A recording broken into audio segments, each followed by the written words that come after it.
Yo, what's going on, guys? And today, the Cavaliers could be pursuing Miles Bridges in a sign and trade.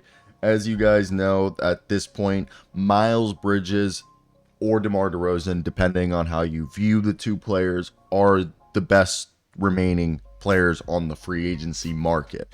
And with a free agency that has been marred by sign and trades, the expectation is that the Cavaliers could pursue Miles Bridges in a sign and trade. The expectation, in my opinion, is that Miles Bridges will sign a 4-year, $120 million contract that has protective laden language that will allow them to have either guarantee dates or language in there that if X, Y, and Z happens, the contract becomes either nulled or unguaranteed, which would allow them to trade it or just to fully cut him if something happens, just as a protection for the Cavaliers. While this source is coming from Mark Stein of the Stein Line, as you guys know, very reputable reporter, he reports that the Cavaliers are a team to monitor in a potential sign and trade scenario for Miles Bridges. The Charlotte Hornets have interest in retaining Miles Bridges. They want to keep him.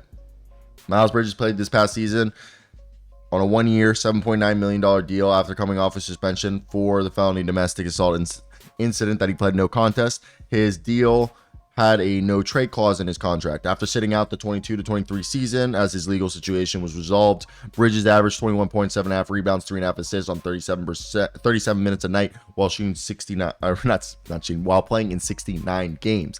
He shot about 35% from three, and I think almost 45% from the field.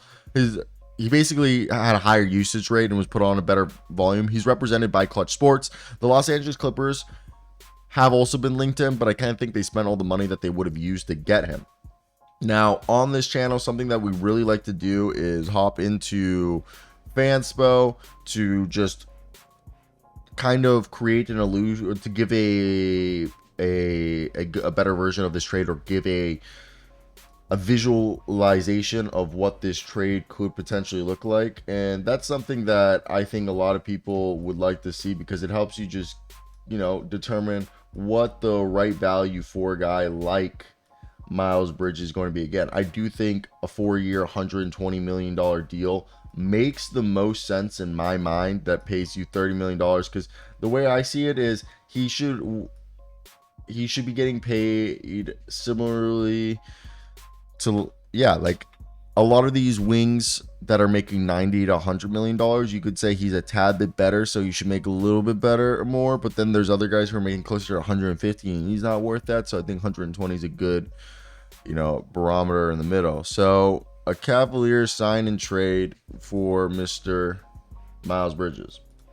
All right, let's hop in right here. So Miles Bridges, we would have to rework this deal to be a 4-year. We're doing the $30 million, which I just think is a decent starting point for them, just because it makes sense to give him that much money, as he was someone before free agency that was the expectation.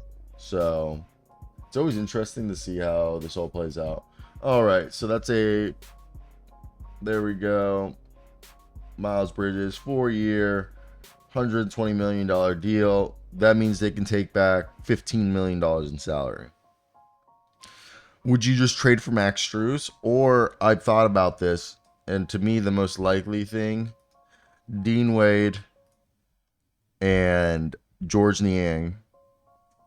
Even though they brought in George Niang last year, I think these are the two guys they would do, because then it's like 14.6, just under the 15 max, and then you just tell them, how about, I think the whole thing that's holding up is I don't think there's any, I think you just say, here's a couple second rounders, we'll give you 3 second round picks, and just call it a day.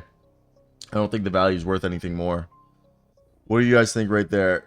George Niang, Dean Wade, and 3 second round picks for Miles Bridges. I could even say we take off some second round picks, and we might be too generous right now.